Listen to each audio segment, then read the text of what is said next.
Hi, my name is Pulkit, and in this video we're going to cover the 7 different channels for user onboarding.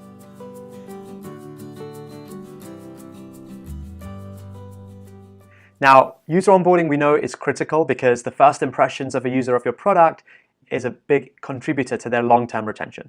If they like it, if they understand how your product works, then they're much more likely to stick around. So we want to help you improve your user onboarding and improve your own metrics for retention and engagement. We'll cover the different channels, the best practices, the pros and cons to help you decide which channels you should be using to help your customers succeed. So, 7 channels. Can you guess them? Here goes. Channel number 1, email. We send a lot of email, and it's great because you can have whatever content you want in there. It goes to everybody. Everyone has an email address. You can target it based on what they've done. And so it's a really good, ubiquitous channel for everyone to learn about your product. So that's the best thing. It's available for everyone. The con is that it's really noisy. There's so many emails. There's even promo and spam inboxes. They're unsolicited, and it's really hard to cut through that to really get to your user. Plus, people might be reading their emails on the go or when they're distracted, so it's hard to get their attention. So yes, pro, it's available for everyone. Con, it's a little noisy. Okay, channel number 2, videos. Now you can put videos in different places. It could be an email, or it could be a playlist. It could be inside of your product, and they're pretty fun to watch. I mean, I hope you agree. And they're easy for the user. They can sit back, relax, and just absorb information. There's not much work required for them, so that's a great thing. The con is that it's actually quite hard, especially when you're teaching some specific part of your product, to get users to also take action at the same time. Because they're watching the video, they're not really also going to be taking action. Now, the motivated ones might actually take notes, like I hope you are, and then go away and act on that, but how many of your users will actually do that? So, videos. Pro is that it's easy for a user to watch and absorb information from. The con is that it's a little hard to act on, and only the most motivated will. Okay, channel 3, in-product tours. Now these can look and behave differently, but essentially it's the guidance you have inside of the product. It could be modals, it could be tooltips, it could be interactive, it could be tours, walkthroughs, etc.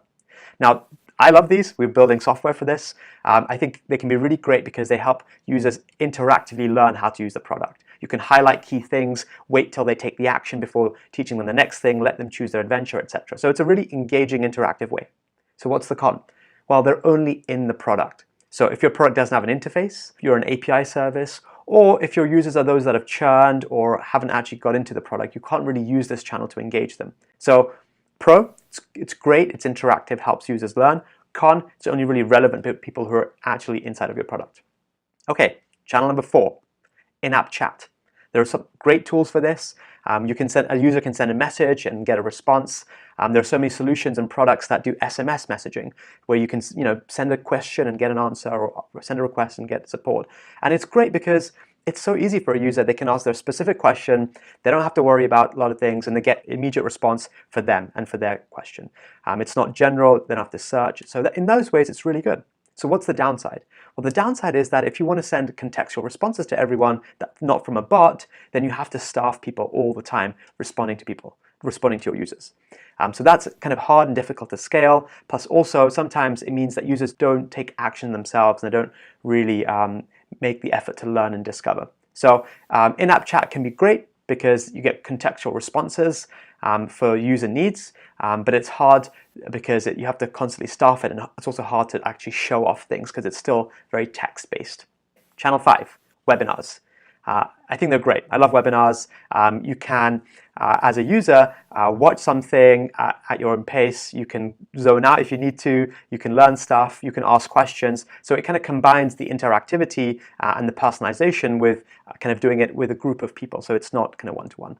Now, the cost or the difficult thing is that it's sometimes they're not easy to schedule or find the right time for. So I have to pick one of the as a user, pick one of the available options. They may not be convenient for me. I might be ready to take action and get going now. You might have a self-serve product and someone just signs up. They want to get going, they're motivated, and yet they can't understand because they have to wait for a webinar. And taking any user out of a flow is really dangerous because things can change, and they may decide later that they're not interested, or they come across a different solution that's a better fit. So making use of the motivation a user has in the session to actually get them to act is really great. So webinars. Pro is that they're a good balance between personalization, interactivity, and teaching.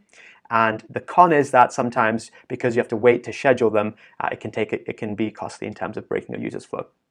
Channel number 6, one-to-one or in-person training. Now, this can be when for bigger companies or slightly kind of more traditional companies, you have a training team that comes on site, trains a group of people, or you have kind of one-on-one webinars with your account executive to give you very personalized training. Now, the pro for this is that it's so personal to a user, they're getting exactly what they need. So it's, if they're stuck on something specific, we can talk to that, or if they need help in a different way of learning, it can cater to that. So it's very personal, and it's also great for you as a product manager to get information back from users. So it's a great, very interactive channel. The downside is that it can be really expensive. If you're going to have to staff a different account manager or onboarding person for each customer, it can only really work if your customer has a certain threshold of contract that they're paying you. It can't really work if you have a SaaS solution with small and medium business enterprise clients, or you have kind of smaller plans.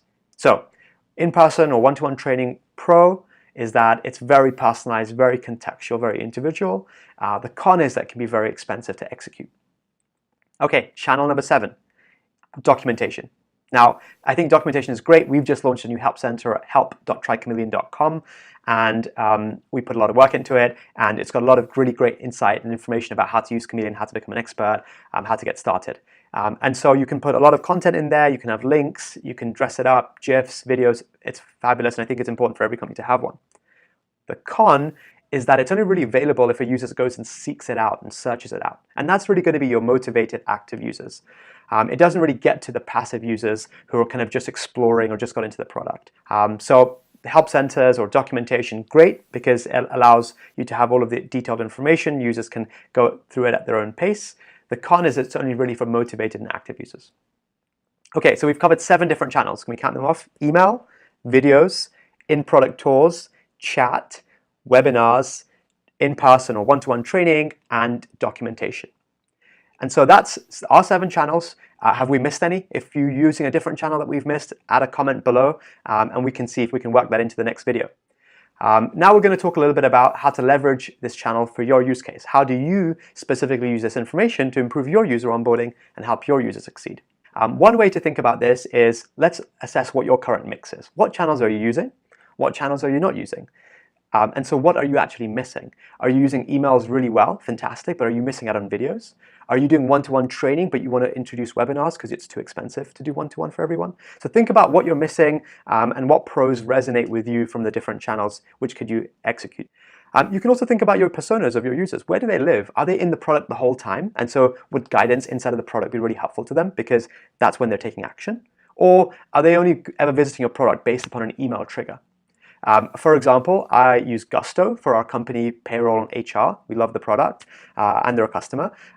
But I only typically go into Gusto when I get a notification on email. So email is a really great way for them to educate me about something new, motivates me to go into the product. And then once I'm in the product, they can educate me a little bit more about other things. So think about where do your users live and what is their way of engaging with your product. Is there a community? Do they like webinars? If so, you can leverage that solution more. Remember, onboarding doesn't stop when a user is no longer new. You can continue to train them and teach them about other parts of the product, other features as you launch them to help them become a really engaged and really active user. So think about your goals, think about what you can leverage from each channel, and start to run an experiment. Try one thing. A simple takeaway is that if you're probably already sending a lot of emails, what stuff from the emails could go into a different channel? Maybe you could build a little tour. Maybe you could create a video for some of these things. Maybe you could run a webinar. So instead of what a lot of companies do is send everything on email, how can you diversify your mix and pick the best channel for a different type of content? So that's a simple takeaway.